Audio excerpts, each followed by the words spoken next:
Πάμε τώρα να δούμε τι γίνεται σε ένα άλλο θέμα πολύ σοβαρό. Τα μέτωπα που έχει ανοίξει η δικαίωση αδίκωση η κυρία Γιορκάτζη είναι πάρα πολλά και νομίζω δημιουργούν και εύλογα ερωτηματικά αν όλα αυτά που συμβαίνουν μπορεί να επηρεάσουν την οικονομία μας.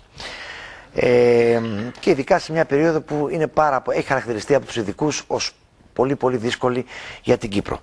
Θα έλεγα πως είναι όλοι εναντίον μίας. Πρόεδρος, Βουλή, κόμματα, θεσμοί και βέβαια μια καθόλου ευχάριστη κατάσταση.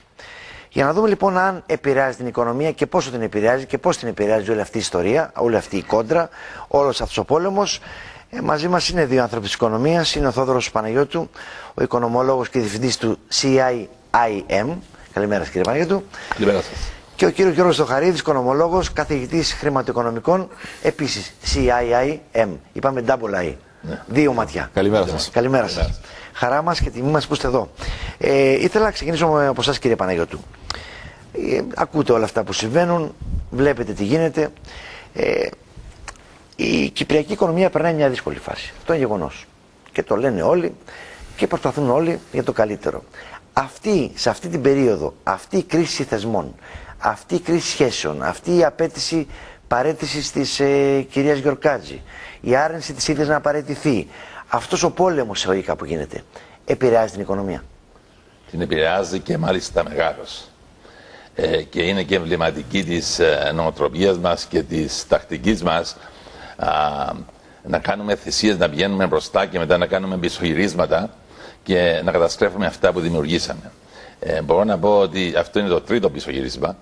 Είχαμε το πρώτο, ήταν εκείνο τον καιρό με τις ιδιωτικοποιήσεις. Μετά πήγαμε στο εξάμηνο πισωγύρισμα που συνεχίζεται με τις εκποιήσεις. Θα το δούμε αυτό, το κουβεντιάσουμε μετά. Ακριβώς. Και μετά και με το πλαίσιο φραγκιόιδος. Και τώρα έχουμε το πισωγύρισμα με την Κεντρική Τράπεζα. Και νομίζω όλοι αυτά πρώτον καθυστερούν. Πρώτον και κύριον καθυστερούν την ανάκαμψη. Έπρεπε τώρα σχεδόν να κοντεύαμε να τελειώσουμε με το μνημόνιο, να φεύγει και η Τρόικα, να πιάσει το καλό και να πάρουμε την ευθύνη για την οικονομία μας. Δυστυχώς λόγω αυτών των πισωγυρισμάτων χάσαμε σχεδόν ένα χρόνο. Δεύτερο, χάνουμε την αξιοπιστία μας. Όταν βλέπουν οι ξένοι και ειδικά οι αγορές και οι επενδυτές, τι λένε? Αυτοί δεν μπορούν να αποφασίσουν για βασικά πράγματα. Ας πιάσουμε το θέμα των αθέτητων αξιογράφων. Ας πιάσουμε το θέμα των εκποίησεων. Ας πιάσουμε το θέμα των μη εξυπηρετημένων δανείων. Αυτά τα θέματα φαίνεται ότι δεν έχουμε τους θεσμούς και είναι το τρίτο αυτό το πρόβλημα, είναι ότι ο κόσμος χάνει την εμπιστοσύνη του στους θεσμούς. Όλα αυτά τα πράγματα τι περιμένετε? Δηλαδή και το άλλο, καθυστερούν και λεφτά. Η ανάπτυξη. Θα μπορούσαμε να τελειώσουμε με αυτά τα θέματα, να έχουμε την επόμενη αξιολόγηση και να κάνουμε τι? Να αποταθούμε για τα 500 εκατομμύρια που μπορούμε να πάρουμε από το σχέδιο προσωπική χαλάρωση του Τράκη. Που τα χρειαζόμαστε, διότι έχουμε άνεργους, έχουμε κόσμο ο οποίος πεινά, έχουμε επιχειρήσεις που κλείνουν. Δεν επιτρέπεται αυτή η κατάσταση για ένα πρόσωπο. Ναι, βέβαια δεν είναι το πρόσωπο, διότι βλέπουμε ο θεσμός έχει πρόβλημα. Έχει πρόβλημα ο θεσμός. Και οι δύο προηγούμενοι οι διοικητές πάλι προβλήματα είχαν. Δηλαδή δεν έχει φτάσει να ολοκληρώσει κάποιο τη θητεία του. Δηλαδή αυτό νομίζω ότι κάπου πρέπει να προβληματίσει, νομίζω όλους. Αλλά υπάρχει και το άλλο θέμα. Αυτός ο θεσμός κάνει καλά τη δουλειά του. Ο θεσμός λειτουργήσε καλά επί Ορφανίδη. Αυτό θα ρωτήσω τον κύριο Στοχαρίδη. Επειδή μιλάμε για το θεσμό, εγώ δεν στέκομαι στο πρόσωπο. Ναι. Έχει λειτουργήσει ο θεσμός αυτός? Είναι προβληματικός και τελικά, ας πούμε, μέσα από τον προβληματικό αυτό θεσμό γίνονται διάφορα γύρω-γύρω που εκθέτουν και το πρόσωπο που είναι επικεφαλής? Σίγουρα, αν κοιτάξουμε το πρόσφατο παρελθόν, είχαμε προβλήματα στο θεσμό. Πριν την κρίση βλέπουμε ότι υπήρχε ένα πρόβλημα με την εποπτεία της Κεντρικής Τράπεζας της Κύπρου και ήταν ένας σημαντικός λόγος που δημιουργήθηκε η τραπεζική κρίση. Γιατί αν υπήρχε ο σωστός εποπτικός έλεγχος, τότε πολύ πιθανόν να μην είχαμε τουλάχιστον τα προβλήματα που είχαμε το 2013 με το κούρεμα των καταθέσεων. ήταν πράγματι ένα πρόβλημα και όπως έχετε πει, ναι, δεν είναι μόνο θέμα του άτομου που βρίσκεται στην ανώτερη βαθμίδα της Κεντρικής Τράπεζας της Κύπρου, αλλά είναι γενικά η δομή της Κεντρικής Τράπεζας, είναι ο τρόπος που εργάζεται η Κεντρική Τράπεζα. Νομίζω ότι... Και πρόσωπο να αλλάξουμε. Αν δεν αλλάξουμε μυαλά και τρόπο λειτουργίας, θα έχουμε τέτοια προβλήματα πάλι. Αυτό είναι αυτονόητο. Ναι, ναι.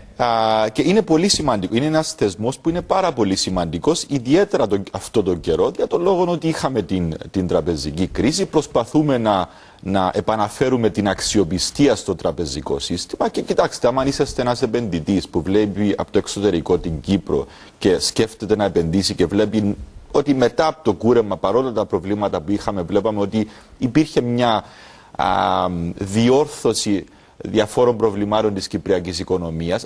Όταν βλέπεις ότι συμβαίνουν ακόμη αυτά τα πράγματα και υπάρχει αυτό το μεγάλο πρόβλημα με τον επόπτη, τον εποπτικό έλεγχο, με την ανεξαρτησία της Κεντρικής Τράπεζας, με τα προβλήματα που δημιουργηθήκαν με τη σύγκρουση συμφερόντων, λέει ότι ναι, πολύ πιθανό να σκέφτεται ότι μπορεί να μην είναι ο κατάλληλος καιρός να επενδύσω τώρα στην κυπριακή οικονομία, και δεν είναι μόνο για τους επενδυτές, αλλά είναι και για τους καταθέτες που έχουν τα λεφτά τους, τους Κύπριους τους καταθέτες, τους ξένους τους καταθέτες που έχουν τα λεφτά τους στις κυπριακές τράπεζες. Και άμα κοιτάξουμε και τι έγινε στο παρελθόν σε άλλες χώρες, όποτε υπήρχαν προβλήματα με αξιοπιστία της Κεντρικής Τράπεζας, η σύγκρουση μεταξύ της Κεντρικής Τράπεζας και της κυβέρνησης. Είχαμε φρένο στην οικονομία. Είχαμε κρίσεις. Είχαμε κρίσεις. Διάφορες κρίσεις του παρελθόντος. Παραδείγματος χάρη η κρίση που έγινε στο Μεξικό το 1994, που δημιούργησε μια τεράστια κρίση στη Λατινική Αμερική, ήταν λόγω των προβλημάτων με την Κεντρική Τράπεζα της χώρας και τις αντίθετες απόψεις σχετικά για την οικονομία με την κυβέρνηση της χώρας. Μάλιστα. Να ρωτήσω κάτι, κύριε Παναγιώτου, είστε τεχνοκράτης. Είστε οικονομολόγος. Οικονομολόγος, ναι, τεχνοκράτης. Είστε και τεχνοκράτης, δεν είστε? Οι τεχνοκράτες είναι αυτοί που έχουν και θέσεις σε... Δεν έχει σημασία αυτό, γιατί είστε τεχνοκράτης. Και οικονομολόγος και είστε άνθρωπος και πολιτικός είστε, διότι πολιτική είναι και η οικονομία. Δεν σημαίνει δηλαδή πρέπει να είστε ενταγμένος σε κάποιο κόμμα, δηλαδή για να είστε πολιτικός. Ή να πολιτεύεστε στη Βουλή, δεν σημαίνει αυτό. Πολιτικά όντα είμαστε όλοι. Εσείς σαν ανεξάρτητος, σαν ανεξάρτητη φωνή, σκέψη, τι θα προτείνατε να γίνει, ούτως ώστε να βγούμε από αυτή την κρίση? Είναι κρίση θεσμών αυτή. Η συγκεκριμένη κρίση με την τράπεζα, με την κεντρική. Οι περισσότεροι, αν βρισκόταν στη θέση της διοικήτριας, θα τα παρατούσαν και θα έλεγαν, και αν ακόμα εγώ δεν φταίω σε τίποτα, δεν θα αφήσω τη χώρα μου να βρεθεί σε αυτό το αδιέξοδο, θα διευκόλυνα και τον Πρόεδρο και το σύστημα ολόκληρο, και θα έλεγα επίσης θα βοηθούσα με εισηγήσεις για την βελτίωση του θεσμού. Αυτό πρέπει να γίνει. Νομίζω δεν υπάρχει άλλη επιλογή. Δηλαδή, ακόμα και όταν δεν έχουμε εμείς την ευθύνη, πρέπει να έχουμε τον πατριωτισμό, πρέπει να έχουμε την δύναμη να κάνουμε τη θυσία, διότι η μεγαλύτερη συμβολή που μπορεί να κάνει αυτή τη στιγμή η διοικήτρια είναι να πει εντάξει, υπάρχει αυτή η αντίθεση στη θέση μου, στο πρόσωπο μου κλπ. Εγώ δεν αισθάνομαι ότι έχω την ευθύνη, αλλά για το καλό του τόπου, για να προχωρήσουμε μπροστά, παραιτούμε και τελειώνουμε. Είστε σαφέστατος. Τώρα δικαιολογείται 2 χρόνια μετά να μιλάμε για ακόμα ότι προσπαθούμε να εξηγιάνουμε τη Λαϊκή Τράπεζα. 2 χρόνια μετά. Ακριβώς. Ότι η τράπεζα είναι κάτω από καθεστώς εξηγίανσης 2 χρόνια μετά. Είναι λογικό αυτό? Ναι. Αυτό και το θέμα της εξηγίασης και το θέμα των μη εξυπηρετούμενων δανείων. Εξηγίασης της λαϊκής. Και το θέμα των μη εξυπηρετούμενων δανείων και το θέμα των αξιογράφων. Όλα αυτά είναι θέματα τα οποία μπορούσαν να είχαν λυθεί. Πραγματικά δηλαδή, πριν 1 χρόνο τουλάχιστον, αν μη περισσότερο. Και όμως δεν τα έχουμε επιλύσει. Και ξέρετε, είπε κάτι ο συνάδελφος, ο κύριος Θεοχαρίδης, για τους ξένους επενδυτές. Έχουμε την εντύπωση εμείς ότι οι επενδυτές κάθονται και μας περιμένουν εμάς να αποφασίσουμε τι θέλουμε. Μα υπάρχουν και άλλες πορτοκαλιές που κάνουν πορτοκάλια. Οι επενδυτές θα πάνε σε άλλες χώρες, θα επενδύσουν αλλού και χάνουν. Άλλες αγορές, σωστό. Ακριβώς, εμείς χάνουμε. Δηλαδή να μην τα βλέπουμε, είμαστε τόσο εσωστρεφείς που δεν βλέπουμε ότι ανταγωνιζόμαστε με άλλες χώρες για να προσελκύσουμε επενδύσεις. Και όσα περισσότερα λάθη κάνουμε, όσα περισσότερες πισωγυρίσματα κάνουμε, όσε περισσότερες καθυστερήσεις κάνουμε, τόσο περισσότερο χάνουμε. Και ποιος χάνει? Όχι, ούτε οι πλούσιοι χάνουν, ούτε οι βουλευτές χάνουν, ούτε οι πολιτικοί χάνουν. Εκείνοι που χάνουν πραγματικά είναι ο μέσος άνθρωπος και οι ευάλωτες ομάδες. Χάνουν οι επιχειρήσεις, χάνουν οι άνεργοι. Εκεί πρέπει να εστιαστούμε. Δεν ψηφίζουμε κυβερνήσεις και βουλές, τη Βουλή και λοιπά, τους βουλευτές και όλους τους που ψηφίζουμε ή που διορίζονται σε θέσεις και καλοπληρώνονται. Δεν είναι για να εξυπηρετήσουν τα συμφέροντα του λαού, της πλειοψηφίας του λαού, όλου του κυπριακού λαού. Και όχι να καθυστερούν για προσωπικά θέματα, για αντιπαραθέσεις, κοκορομαχίες. Ναι. Εμείς οι πολίτες πρέπει να μιλήσουμε. Έχετε δίκιο. Οι αυτά που ακούστηκαν στην Επιτροπή Θεσμών τελευταία συνεδρία ήταν νομίζω εξωφρενικά και απαράδεκτα. Σκιές, υπονοούμενα, κατηγορίες και όλα αυτά που δεν περιποιούν τιμή σε κανέναν. Και ρωτώ, αυτά εξυπηρετούν το δημόσιο συμφέρον? Αυτά βάζουν φαγητό στο τραπέζι του άνεργου ή αυτού που έρθει σε επιχείρησεις του ή αυτού που αντιμετωπίζει προβλήματα να σπουδάσει τα παιδιά του? Βεβαίως όχι. Μια βασική κατηγορία, αγαπητέ μου Γιώργο, εναντίον της κυρίας Γιορκάτζη είναι το γεγονός ότι έχει καθυστερήσει αυτή η λεγόμενη και περίφημη εξυγίανση της Λαϊκής Τράπεζας. Εσύ το θεωρείς λογικό δηλαδή τώρα να είμαστε 2 χρόνια μετά και να είμαστε στη διαθέση? Κοιτάξτε, για αυτό το θέμα, επειδή η Λαϊκή Τράπεζα, η παλιά η Λαϊκή Τράπεζα, μείναν κάποια περιουσιακά στοιχεία και υπήρχε η αρχή εξυγίανσης, που ο ρόλος της αρχής εξυγίανσης είναι τον κατάλληλο χρόνο να μπορέσει να πωλήσει αυτά τα περιουσιακά στοιχεία, να κλείσει αυτό το κεφάλαιο, να κλείσει η παγιά η Λαϊκή και να δοθούν τα λεφτά στους πιστωτές της παγιάς Λαϊκής, βασικά στους πρώην καταθέτες, επειδή αυτοί ήταν που θα πάρουν, φαντάζομαι, το μεγαλύτερο μερίδιο από την πώληση αυτών των περιουσιακών στοιχείων. Αλλά για να γίνει αυτή η πώληση αυτών των περιουσιακών στοιχείων πρέπει να γίνει και τον κατάλληλο χρόνο. Αυτό που θέλω να πω είναι ότι εγώ δεν βλέπω ότι μπορεί να άργησε κάπως, αλλά φαντάζομαι και η διαχειρίστρια της παγιάς Λαϊκής προσπαθούσε να δει ποιος είναι ο κατάλληλος καιρός, ο κατάλληλος χρόνος, ώστε να πάρει το μεγαλύτερο μερίδιο από την πώληση αυτών των περιουσιακών στοιχείων για να τα δώσει στους προεμπιστωτές. Τα περιουσιακά στοιχεία κάνουν την αξία τους, δηλαδή ήταν 900 εκατομμύρια και σήμερα μιλάμε για 350. Αν κοιτάξουμε όμως και για την Τράπεζα Κύπρου, και η Τράπεζα Κύπρου θέλει, το είπε ήδη η διοίκηση της Τράπεζας Κύπρου, ότι ο σκοπός της Τράπεζας Κύπρου είναι να απολύσει τη θυγατρική της που έχει στη Ρωσία, την Uniastrom. Και βλέπουμε ότι τώρα μπορεί να μην είναι ο κατάλληλος καιρός, να μην μπορεί λόγω και της οικονομικής κρίσης στη Ρωσία, να μην υπάρχουν οι κατάλληλοι αγοραστές, να μην βρίσκεται αυτός που θα αγοράσει την θυγατρική σε μια καλή τιμή για την Τράπεζα Κύπρου. Αυτά παίρνουν κάποιο χρονικό διάστημα. Το θέμα είναι αυτά τα προβλήματα που δημιουργούνται όμως μέσα στην αρχή εξυγίανσης, με την απόφαση της διαχειρίστριας να σταματήσει, με τα προβλήματα στο Συμβούλιο της Αρχής Εξυγίανσης. Αυτά είναι τα προβλήματα. Αν δούλευε σωστά η Αρχή Εξυγίανσης, μπορεί να μην ήταν θέμα του, δηλαδή τον κατάλληλο χρόνο, φαντάζομαι, θα μπορούσαν να πουλήσουν αυτά τα περιουσιακά στοιχεία και να πάρουν το μεγαλύτερο ποσό που θα μπορούν να δώσουν στους πιστωτές. Αλλά είναι αυτές οι σύγκρουσεις συμφερόντων, αυτά που βγαίνουν στην επιφάνεια. Και αυτό που θέλω να πω είναι... Αυτό που θέλω να πω είναι ότι αν κοιτάξουμε την κατάσταση της κυπριακής οικονομίας, υπάρχουν εσωτερικοί κίνδυνοι, υπάρχουν εξωτερικοί κίνδυνοι.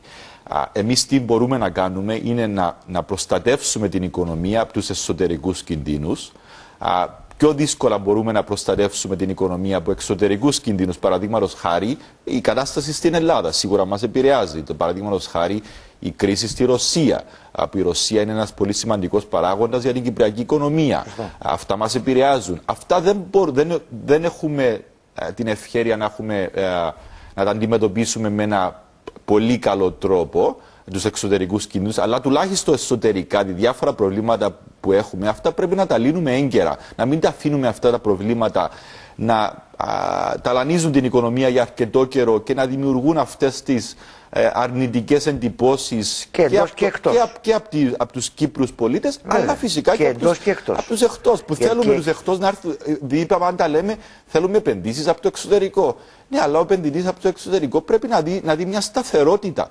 Να δει ότι δουλεύει σωστά μια οικονομία, ότι υπάρχει μια σταθερότητα, ότι κινείσαι στη σωστή κατεύθυνση, ώστε οι μακροοικονομικοί σου δείχτες δείχνουν τουλάχιστον ότι είσαι σε μια πορεία διόρθωσης της οικονομίας και οι μακροοικονομικοί δείχτες δείχνουν αυτές τις συνθήκες. Αλλά τα άλλα που συμβαίνουν φυσικά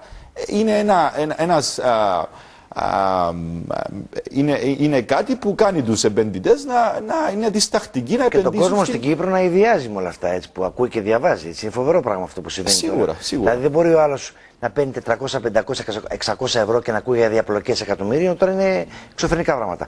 Εδώ στο σχόλιο που κάναμε για τα 500 εκατομμύρια του Ντράγκη, ένας φίλος μας γράφει το εξής, λέει. Πώς θα ωφεληθεί, λέει, η Κύπρος, η αγορά, η Κύπρος, η Ευρωπαϊκή. Λέει, η τράπεζα θα αγοράσει κρατικά ομόλογα από τη δευτερογενή αγορά. Δηλαδή από τις τράπεζες κυρίως και από κάποιους επενδυτές. Συνεπώς από τα 500 εκατομμύρια δεν επωφελείται η αγορά και ειδικά οι άνεργοι. Όχι, μα αυτά τα λεφτά θα μπουν στην οικονομία σαν ρευστότητα. Έτσι.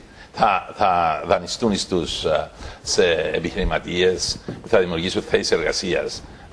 Το θέμα δεν είναι στην αγορά των ομολόγων, αλλά στο πώς θα χρησιμοποιηθούν τα λεφτά τα οποία η Κεντρική Τράπεζα, έτσι, η Ευρωπαϊκή Κεντρική Τράπεζα μέσω της Κεντρικής μας Τράπεζας θα βάλει στην οικονομία, που θα μπουν αυτά στις τράπεζες για να δανειστούν, για να δώσουν δάνεια σε επιχειρήσεις για να αναπτύξουν, για να επενδύσουν, να δημιουργήσουν θέσεις εργασίας κλπ. Έτσι είναι εκεί που γιατί αυτή τη στιγμή έχουμε στενότητα ρευστότητας.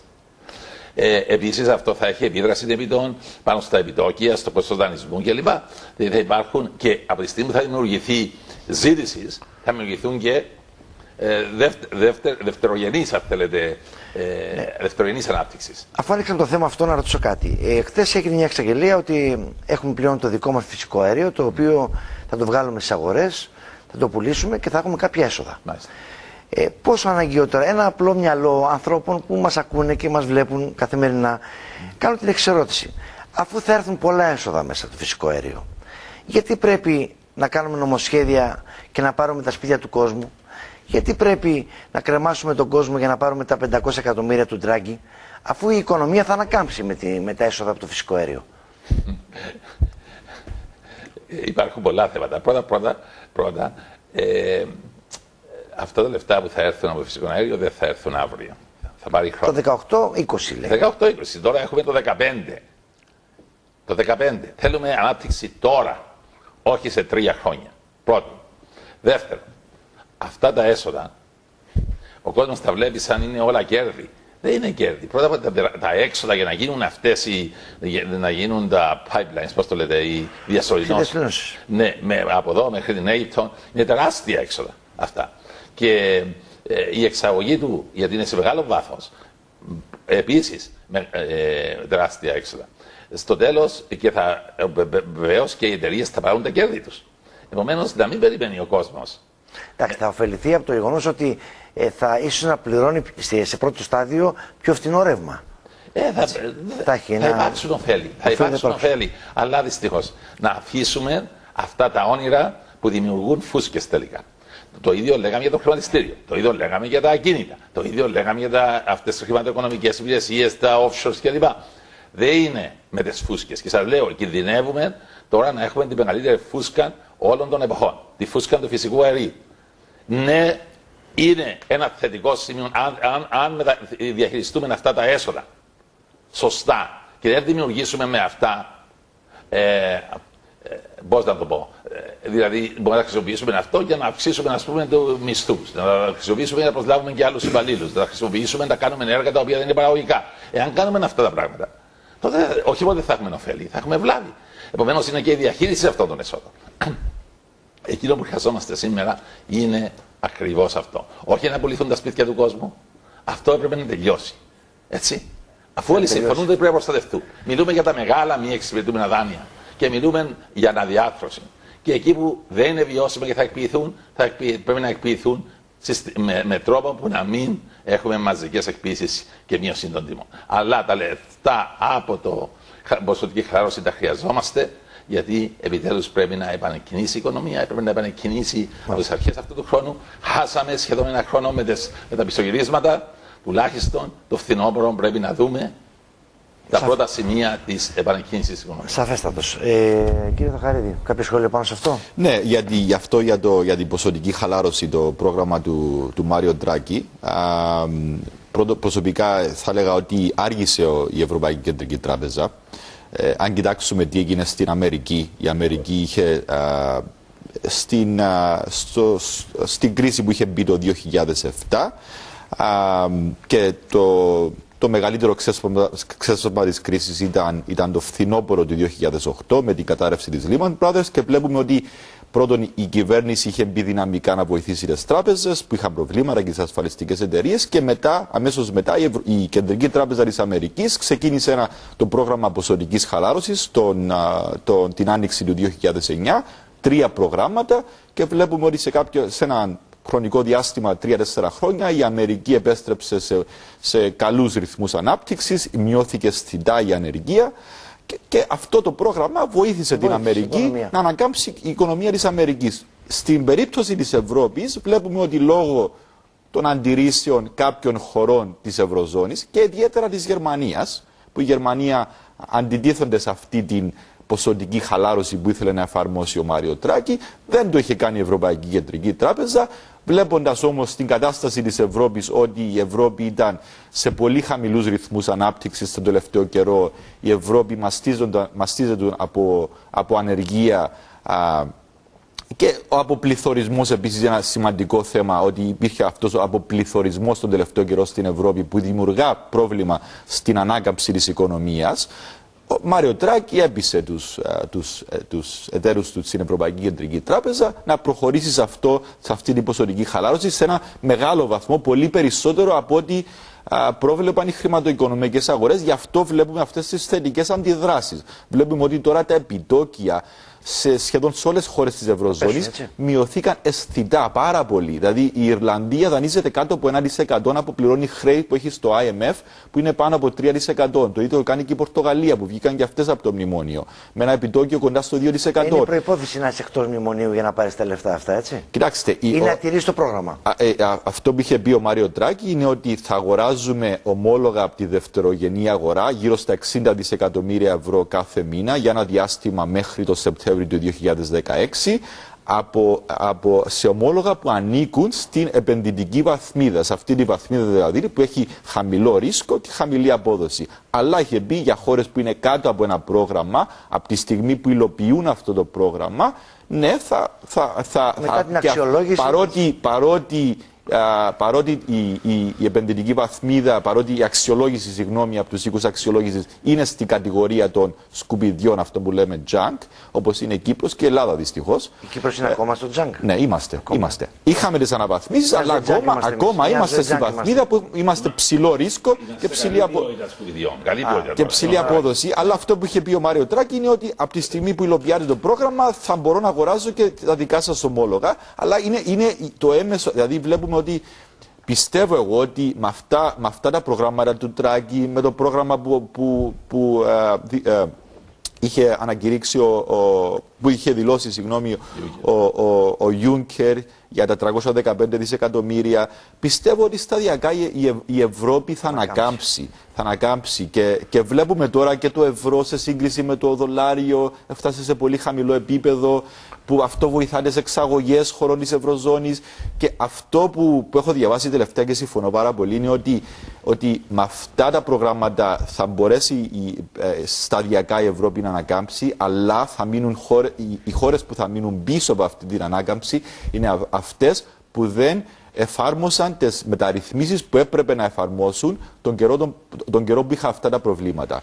Αυτές οι χώρες θα μείνουν πίσω από αυτή την ανάκαμψη. Και αυτό είναι που με φοβίζει στην Κύπρο, ότι Καταλαβαίνω ότι έχουμε αυτή την κρίση, αλλά αυτή είναι ευκαιρία να εφαρμόσουμε τις μεταρρυθμίσεις που πρέπει να εφαρμόσουμε για να δημιουργήσουμε για το μέλλον μια πολύ πιο δυνατή και ανθεκτική οικονομία. Αν δεν το κάνουμε τώρα και αν περιμένουμε ότι από το πρόγραμμα του Ντράγκη, από το πρόγραμμα του Juncker αυτά θα μας λύσουν τα προβλήματα και δεν κάνουμε τις σωστές μεταρρυθμίσεις, τότε δυστυχώς φοβούμαι αυτό που είχε πει, αυτό που είχα διαβάσει, θα είναι και για την Κύπρο. Τώρα, επειδή μου κάνετε πάσα με αυτούς τους περίφημους οίκους αξιολόγησης, η αίσθηση που έχει ο κόσμος, δεν ξέρω εσείς οικονομολόγοι είστε, ειδικοί είστε, είναι ότι αυτοί παίζουν τα δικά τους παιχνίδια. Αυτοί καθορίζουν το πώς θα δουλέψει μια αγορά. Άρα υπάρχει εδώ το σκοτεινό σημείο αυτό που λέει ότι γιατί να μην εξυπηρετεί συμφέροντα κάποιων άλλων χωρών σε βάρος μιας άλλης χώρας, αξιολογώντας αρνητικά τη μία χώρα και θετικά μια άλλη. Δεν παίζονται παιχνίδια τώρα με αυτήν την ιστορία με τους οίκους αξιολόγησης? Παίζονται παιχνίδια και... Πόσο αξιόπιστη μπορεί να είναι αυτή? Παίζονται παιχνίδια και οπωσδήποτε υπάρχει σύγκρουση συμφερόντων εκεί. Γιατί ποιος τους πληρώνει αυτούς τους οίκους κλπ. Υπάρχουν όλα αυτά και ο συνάδελφος μου εδώ πέρα έχει γράψει για αυτά τα θέματα, αλλά να σας πω κάτι, είναι καλύτερα εδώ στην Κύπρο να μην εστιαζόμαστε στα λάθη των άλλων ή στα προβλήματα που... Εάν εμείς είχαμε μια εύρωστη οικονομία, δεν θα πηγαίναμε κάτω λόγω των οίκων αξιολόγησης. Οι οίκοι αξιολόγησης υπάρχουν τώρα για πολλές δεκαετίες και η οικονομία της Κύπρου βγαίνει καλά. Δεν είναι ξαφνικά αποφάσισαν ότι θα μας ρίξουν. Ναι, χρειάζεται αναδιάθρωσης, αναμόρφωσης, βελτίωσης αυτών των οίκων. Δεν ξέρω, η Ευρωπαϊκή Ένωση μιλάει. Και εμείς πηγαίναμε καλά και ευθύνη άλλων φτάσαμε εδώ που φτάσαμε. Και ευθύνη άλλων. Και ευθύνη άλλων, αλλά υπάρχουν πολλές άλλες. Δικά μας προβλήματα σίγουρα, εσωτερικά, αλλά και ευθύνη άλλων. Ναι, όταν δίνεις, είναι το ίδιο με το 1974. Ναι. Η Τουρκία έκαμε την εισβολή, αλλά φταίμε και εμείς που δημιουργήσαμε την ευκαιρία. Κοιτάξτε να δείτε. Δυο σημεία που βγαίνουν και από αυτά που είπε ο συνάδελφος εδώ πέρα είναι το ένα, ότι πρέπει να καταλάβουμε ότι όταν οι άλλοι προχωρούν και εμείς δεν προχωρούμε, δεν είναι απλώς μένουμε στάσιμοι, αλλά πηγαίνουμε προς τα πίσω. Τώρα χώρες υποφελούνται από την ποσοτική χάρωση. Εμείς δεν μπαίνουμε μέσα. Λένε δεν, μην ανησυχείτε, σε ένα μήνα, σε 2 μήνες θα μπούμε. Ξέρετε, όλα στην οικονομία είναι σχετικά. Έχουμε μια παγκοσμιοποιημένη οικονομία. Εάν οι άλλες χώρες γίνονται πιο ανταγωνιστικές, εμείς δεν μένουμε στο επίπεδο ότι είμαστε σήμερα. Γινόμαστε λιγότερο ανταγωνιστικές. Είναι όλα σχετικά. Εάν οι άλλες χώρες προσελκύουν επενδύσεις, σημαίνει ότι εμείς χάνουμε εκείνες τις επενδύσεις. Και το άλλο το οποίο είναι σημαντικό είναι ότι, όπως είπε και ο Γιώργος, ότι ένας από τους λόγους γιατί είναι πολύ αποτελεσματικό αυτό το μέτρο του Ντράγκη, ποσοτική χαλάρωση, είναι γιατί οι αγορές δεν περιμέναν τόσο μεγάλο ποσό, 1,13 εκατομμύρια. Περιμέναν το 1/3 αυτό. Και αυτό είναι σημαντικό, κοιτάξτε να δείτε. Αυτό είναι σημαντικό διότι έχει ένα μάθημα για τη δική μας κυβέρνηση, για τη δική μας οικονομία. Εάν θέλεις να έχεις δραματικά αποτελέσματα, να έχεις δραματική επαρκή της οικονομίας, πρέπει να κάνεις πράγματα τα οποία εκπλήττουν, που δεν σε περιμένουν οι αγορές, δεν σε περιμένει ο κόσμος να τα κάνεις και τα κάνεις. Διαφορετικά... Θα μπορούσε να πει κάποιος όμως, κύριε Παναγιώτη, ότι αφού φτωχοποίησαν τον κόσμο στην Ευρώπη με τους νόμους και τη λιτότητα που επέβαλαν, τώρα έρχονται να το σώσουν. Αυτό είναι ουσιαστικά. Αυτά που λέτε είναι απόλυτα σωστά. Η λιτότητα, η πολιτική λιτότητα χωρίς ανάπτυξη και χωρίς προστασία των ευάλωτων ομάδων είναι, πώς το λέμε, είναι μισή πολιτική που στο τέλος καταντά κακή πολιτική. Έτσι, αλλά αυτό δεν σημαίνει ότι εμείς δεν πρέπει αντί συνέχεια να διαπληκτιζόμαστε για το ένα θέμα, για το άλλο θέμα, για την Κεντρική Τράπεζα, για τις εκποίησεις κλπ. Και να συζητούμε αυτά τα θέματα, δεν θα έπρεπε να κάτσουμε και να κάνουμε ένα σχέδιο το οποίο πραγματικά θα εκπλήξει και τον κόσμο, τις αγορές, τους επενδυτές, ότι πολλά θα έπρεπε, ναι, πολλά θα έπρεπε να γίνουν, αλλά δεν γίνονται. Το έχει η ράτσα μας, ξέρετε μας αυτό. Οι φίλοι μας είναι περίεργοι. Έχουμε την τάση της αυτοκαταστροφής. Το έχουμε αυτό. Θα μπορούσαμε να κάτσουμε μαζί όπως στο Εθνικό Συμβούλιο, στο Εθνικό Πρόβλημα. Να κάτσουμε μια κοινή στρατηγική να λύσουμε τα προβλήματα. Σίγουρα. Αγαπητέ μου Γιώργο, κάτι ήθελα να ρωτήσω, επειδή φαίνεται ότι πάμε για νέα αναβολή της εφαρμογής του νόμου για τις εκπίσεις. Ναι. Μετά το Πάσχα πάμε ίσως. Ναι. Και άλλη ζημιά. Και άλλη ζημιά, λέτε εσείς, θα το δούμε αυτό. Γιατί να πω εγώ την αίσθηση που έχει ο κόσμος. Ότι μέσα και από αυτό το πλαίσιο, το πέμπτο, το νομοσχέδιο για αφαιρεγγιότητα, αυτοί που εξυπηρετούνται στο τέλος της ημέρας είναι οι τράπεζες. Αυτή είναι η αίσθηση του κόσμου. Και ότι πάλι την ύφη την πληρώνουν οι δανειολήπτες και εγγυητές. Αυτή είναι η εικόνα. Και ξέρεις, όσο υπάρχει αυτή η αίσθηση στον κόσμο, δεν πρόκειται να αλλάξει η αντιμετώπιση που έχουν και οι τράπεζες και η πολιτική μικρογιότητα και η πολιτική μύητα από την πλευρά του κόσμου. Ναι. Υπάρχει μια κρίση σε αυτό το θέμα. Και πρέπει να δουν πώς το αντιμετωπίζουν. Εσύ πιστεύεις ότι βγαίνει κάτι θετικό για δανειολήπτες και εγγυητές, ή πάλι θα πούμε πάλι τις τράπεζες σώσαμε, πάλι για τις τράπεζες δουλέψαμε? Κοιτάξτε, πιστεύω ότι μέσα από αυτό το πλαίσιο αφαιρεγγιότητας δίνεται ένα δίχτυ προστασίας, να πω, προς τους δανειολήπτες, που είναι αυτό που ήταν το ζητούμενο. Σίγουρα δεν, από τη μια μεριά θέλεις να προστατεύσεις τους δανειολήπτες, αλλά και από την άλλη μεριά δεν θέλεις να καταστρέψεις και το τραπεζικό σύστημα. Δηλαδή και οι τράπεζες από τη στιγμή που έχουν δώσει αυτά τα δάνεια, περιμένουν για να μπορέσουν να εργαστούν οι τράπεζες. Είναι τα λεφτά τους, είναι τα λεφτά των καταθετών. Είναι των καταθετών. Οι καταθετές δεν είναι πολίτες και αυτοί. Ναι. Επομένως πρέπει να βρούμε έναν τρόπο με τον οποίο να συμβάσουν τα. Καλά, και άλλοι ήταν πολίτες, κύριε Παρέτη, που κουρεύτηκαν για να σωθούν οι τράπεζες. Ακριβώς. Ναι. Αλλά πιστεύω ότι μέσα από αυτό και αυτό θα έπρεπε να το έχουμε εδώ και πολύ καιρό. Δηλαδή αυτό που λέμε το πλαίσιο αφαιρεγγιότητας, το bankruptcy law, που υπάρχουν σε όλες τις αναπτυγμένες χώρες του κόσμου, θα έπρεπε να το είχαμε και εμείς ένα σωστό νομοθετικό πλαίσιο, και επίσης και το πλαίσιο των εκπίσεων, το νομοσχέδιο των εκπίσεων θα έπρεπε να ήταν. Και αργήσαμε για αυτά τα θέματα. Αλλά επειδή πολλές φορές ακούω και από τους πολιτικούς ότι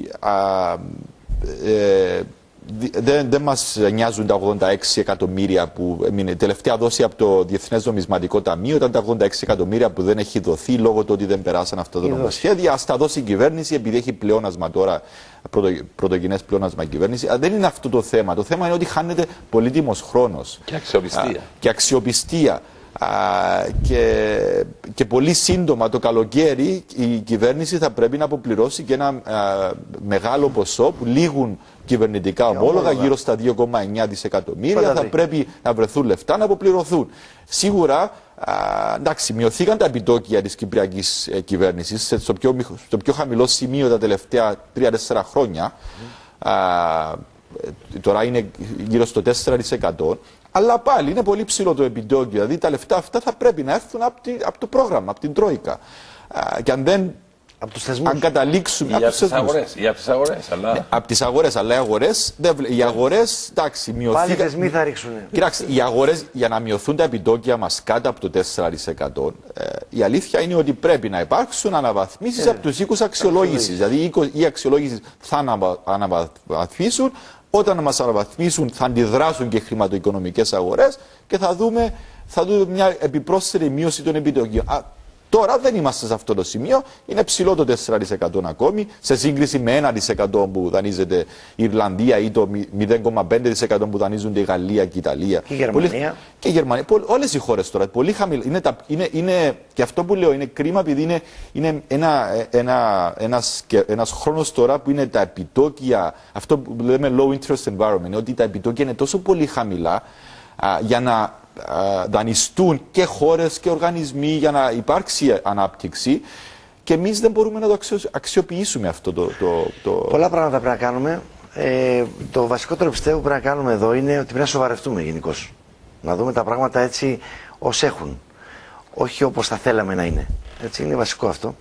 Λοιπόν, η κουβέντα πάντα μαζί σας έχει πάρα πολύ ενδιαφέρον. Θέλετε να πείτε κάτι? Θέλω να πω κάτι, ότι ένα πράγμα που μπορεί να κάνει η Βουλή είναι να θεσμοθετήσει οι κανόνες της Κεντρικής Τράπεζας, ο κώδικας που έχει κάνει για τη διαχείριση των δανείων, να γίνει υποχρεωτικός για τις τράπεζες. Από τη στιγμή που κατά την οποία είναι προαιρετικός, παίρνουν ό,τι θέλουν και εκείνα που δεν τους συμφέρουν από αυτόν τον κώδικα. Θα πρέπει να εφαρμοστεί ο κώδικας, θα πρέπει να προστατευτούν οι δανειολήπτες, να ξέρει ο άλλος ότι μπορώ να διορθώσω το δάνειο μου, να γίνω φερέγγιος και να αρχίσω να κάνω τις πληρωμές μου. Εάν ο άλλος φοβάται ότι μπορεί η τράπεζα όταν θα έχει το δικαίωμα να κάνει εκποίηση με συνοπτικές διαδικασίες να σου πει δεν αναδιαρθρώνεται, θα σου βάζει τέτοιους όρους, στο τέλος θα πει εντάξει δεν τα κατάφερα, δεν μπορείς να αναδιαρθρωθείς και θα σου κάνω εκποίηση. Πάρτε τα κλειδιά καλύτερα. Ναι, ακριβώς όπως είδαμε. Όπως έγινε προχθές. Ναι, μα αυτό είναι. Δεν είναι αρκετό να περνούμε κανόνες και νόμους. Πρέπει επίσης να τους εφαρμόζουμε. Έχετε δίκιο. Λοιπόν, ευχαριστώ πάρα πολύ για την παρουσία σας εδώ. Φίλες και φίλοι, λέγαμε προηγουμένως